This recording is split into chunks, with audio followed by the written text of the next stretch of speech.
Safety Technology International. Rely on STI. This video will demonstrate how to install your STI-3360 wireless entry alert.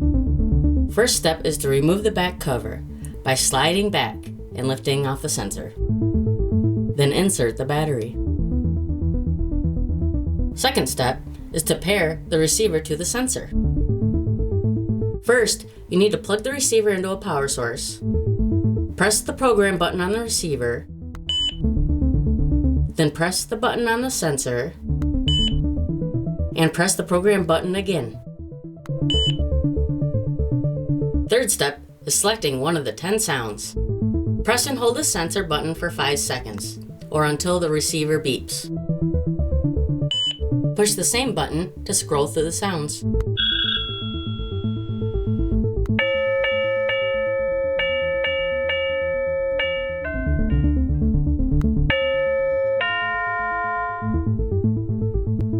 Once sound is selected, press and hold the sensor button for 5 seconds, or until the receiver beeps. Last step, slide back cover onto the sensor and test the unit. The STI-3360 wireless entry alert is now ready for use.